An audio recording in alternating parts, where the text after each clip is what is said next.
concernant ce bébé dans l'Apocalypse. Dans la Bible, il en est fait mention plusieurs endroits, mais auparavant, quand nous lisions, nous n'y réfléchissions pas attentivement.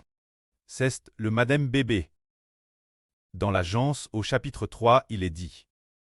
Dieu dit au serpent, « Je mettrai inimitié entre toi et la posterie de la femme. Tu lui blesseras le talon, et il t'esserrera la tête. » La posterie de la femme ici est. La femme est celle de l'Apocalypse. Cette femelle et la posterie est le bébé mis au monde par cette femme. Ainsi la gens avait déjà prophétisé qu'il y en aurait un. Appelle la posterie de la femme. Puis plus loin dans la Genèse, au temps d'Abraham, il est dit. Dieu dit Abraham, toutes les nations par ta postrite obtiendront la bénédiction. Cette posterie est aussi ce bébé dans l'Apocalypse. C'est vraiment merveilleux. De nombreux passages montrent un lien avec ce bébé.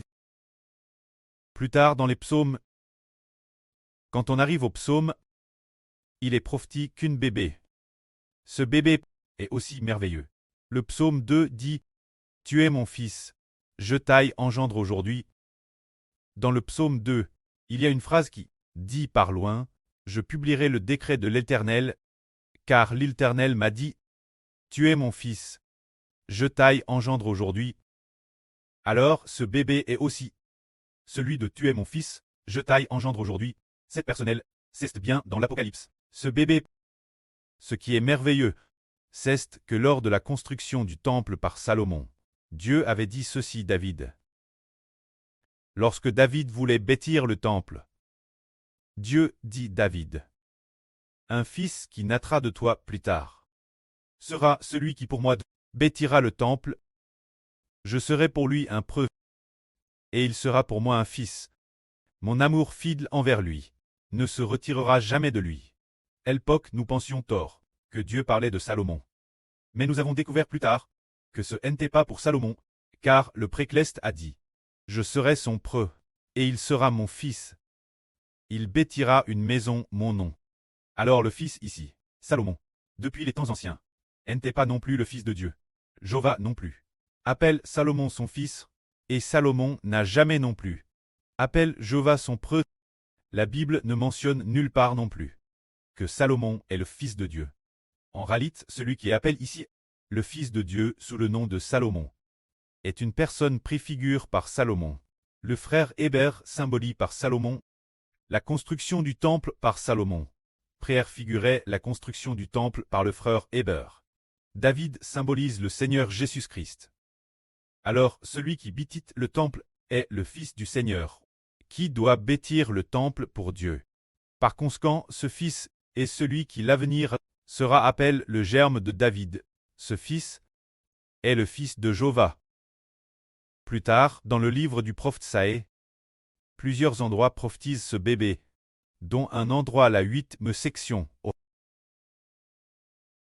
Saë chapitre 8 prophétise qu'il y a un bébé. Quand ce bébé sera haine, ce sont toutes les nations et tous les peuples qui seront brisés, c'est-à-dire, il est dit qu'après la naissance de ce bébé, toutes sortes de guerres seront détruites l'avenir. Quand ce bébé sera haine, car il est dit ici, car un enfant nous est haine, un fils nous est donné, et la domination reposera sur son pôle. On l'appellera conseiller admirable, Dieu puissant, préternel prince de la paix. Sa domination s'accroîtra sans fin. Il siégera sur le trône de David pour régner sur son royaume, pour l'appalir et l'affermir par le droit et la justice, déesse maintenant et jamais. Jéhovah des armes fera cela dans son zèle. C'est-à-dire que ce bébé siégera sur le trône de David pour régner sur son royaume. Et ce qui est merveilleux pour nous, c'est que dans l'Apocalypse, après la naissance de ce bébé, il fut enlevé vers Dieu et vers son trône. Alors que le livre d'Ésaïe dit qu'il s'agit du trône de David, mais l'Apocalypse parle du trône de Dieu. C'est très merveilleux ce bébé a été enlevé vers Dieu et vers son trône.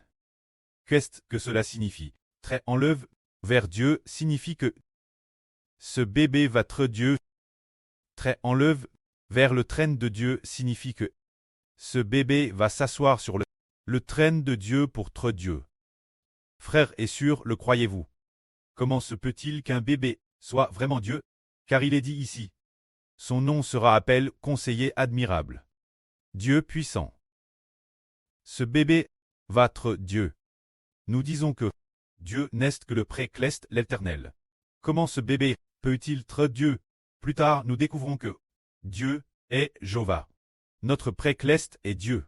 Mais le précleste a établi son nom pour traiter Dieu avec lui. Qui a-t-il établi? Il a établi le Seigneur et le Fils du Seigneur ensemble. Pour s'asseoir sur le trône de Dieu, il les a établis, pour recevoir l'office de Dieu, afin qu'il soit avec le précleste. Assis sur le trône de Dieu. Pour régner sur le royaume de Dieu, c'est pourquoi trait enlève vers Dieu. Trait enlève vers Dieu. Et vers le trône de Dieu. Signifie que ce bébé a été lève pour trait Dieu. Et que s'asseoir sur le trône de Dieu signifie que c'est TRS merveilleux. Puisque ce bébé est assis sur le trône de Dieu en tant que Dieu, alors il a une grande autorité et une grande puissance. Nous comprenons aussi que durant la vie de frère Ashbert, cela fait référence, le soleil d'Israël. Se dire, utiliser la lumière d'Israël pour clairer le royaume de Dieu, pour clairer le royaume de l'Israël spirituel. Se dire avec la lumière du soleil, pour le clairer, mais l'avenir, quand le moment sera venu, la septième trompette s'est accomplie, a retenti, alors ce bébé est ainsi celui-ci. Ce fils appelle le soleil. Il n'était plus seulement Israël. Ce moment-tel, il est aussi devenu assis sur le trône de Dieu. Pour traiter Dieu, gouvernant le royaume de Dieu. Le royaume de Christ, le royaume d'Israël, se dire gouverner son propre royaume, le royaume de son preux, le royaume de son grand preux. C'est pourquoi ce fils, le moment venu, lorsque cette période arrivera, son autorité viendra. Mais quand la septième trompette, avant de sonner, il tait Israël, mais dès que la septième trompette a sonné, le royaume de Dieu est déjà venu. La période où Dieu exerce sa grande autorité. Quand elle arrive, son statut est encore plus noble. C'est Hervler un mistre. C'est merveilleux. Dans le livre du prophète Saé, chapitre 66. Il est aussi parlé de ce bébé. Saé, chapitre 66. Parle de ce bébé, en disant que ce bébé est le peuple d'un pays. C'est merveilleux. En principe, nous disons que ce bébé devrait être une seule personne. Comment peut-on dire qu'il est le peuple d'un pays? Notre frère Eshbert, en lisant Saé, chapitre 66. Il y a un passage qui dit ceci.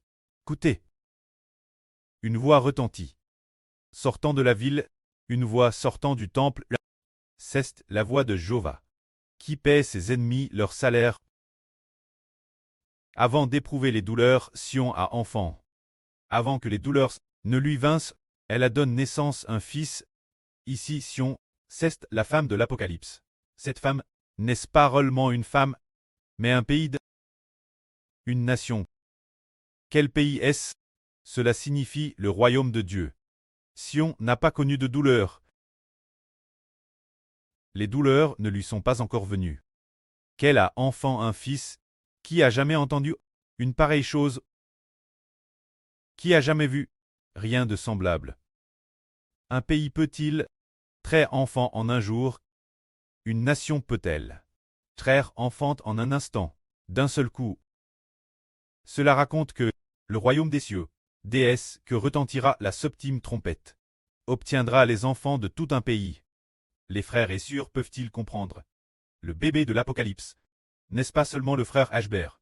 Eshbert et les descendants des Ashbert. Eshbert et les enfants des Ashbert. Eshbert et la posterie des Ashbert. Pourquoi est-il repsant par un bébé? C'est pour dire que les enfants des Ashbert sont enfin devenir enfants de Dieu, devenir enfants du Seigneur. C'est comme les enfants d'une nation. Tout comme un nouveau qui vient de naître, donnant naissance aux enfants d'une nation. C'est très merveilleux. Comment ce bébé représentait-il une nation? Avant, nous ne pouvions pas comprendre non plus. Maintenant nous comprenons, car la Bible dit, le peuple d'un pays peut-il naître en un jour? Gnarlement en un jour, Comment donner naissance un pays aux enfants d'une nation? Le peuple d'une nation peut-il naître en un seul jour? Mais peine en travail Sion. A enfant un fils. C'est dire. Dans l'Apocalypse 2, dès que la septième trompette sonne, les enfants d'une nation apparaissent. Les frères Essur disent, frère Hébert, comment se fait-il que sonner de la trompette prend un jour tout au plus? Juste le temps d'un jour, ou peut-être madame, un quart d'heure est possible, et une nation intire est née. Ce sujet, c'est l'aptre Paul, l'aptre du Seigneur, qui enseigne ainsi, pour nous faire comprendre. Il a dit que lors de la résurrection, ce sera en un instant, au son de la dernière trompette. Les morts ressusciteront. Ce moment-là, on entendra la trompette de Dieu. La voix de l'archange Michel, c'est dire. Il y aura toutes sortes de voix et de proclamations. L'être humain, en un clin d'île, en un instant, signifie la résurrection des morts. La naissance du bébé dans l'Apocalypse, il fait référence au fait que les enfants d'une nation ressuscitent, ceux qui sont morts ressuscitent. Les clestes ressuscitent d'abord. Puis les clestes, ceux qui sont encore sur terre, pour être enlevés vivants. C'est le cas pour certains. D'autres, après que la grande tribulation soit passe, seront enlevés, ou alors ressusciteront après avoir tué. Ensuite, cela signifie que la naissance d'un fils signifie que le bébé dans l'Apocalypse, les enfants d'une nation, signifie ressusciter d'entre les morts. C'est dire que les enfants d'une nation, en un instant, arrivent au royaume des cieux. Cette femme, la femme de l'Apocalypse, est le royaume des cieux. Le royaume des cieux a enfant un fils. Quand on dit un fils, en un instant, en un clin d'île, les enfants d'une nation arrivent au ciel. Cela accomplit justement ce qui est écrit dans l'Apocalypse. Il y a les enfants d'une nation. Tous ceux qui ont vaincu la bête et son image se tiennent sur la mer de verre, tenant des harpes de Dieu, chantant le cantique de Mose et le cantique de l'agneau. Alors, quelle est la raison pour laquelle ils sont sur la mer de verre? C'est qu'ils ont enlevé vivants, ou ressuscitent d'entre les morts. Dès que la septième trompette sonne, dès que le son de la trompette de Dieu retentit, alors les morts ressuscitent. Dès qu'ils ressuscitent, alors ce bébé est la naissance de ce bébé, c'est la résurrection d'entre les morts, ou très enlève vivant. Alors s'accomplit ce qui est dit. Jéhovah m'a dit, tu es mon fils, je t'aille engendre aujourd'hui, c'est dire déesse que la septième trompette sonne. Les enfants d'une nation naîtront, ressusciteront d'entre les morts, et atteindront le royaume des cieux. Que la gloire soit auprès et au Seigneur. Amen.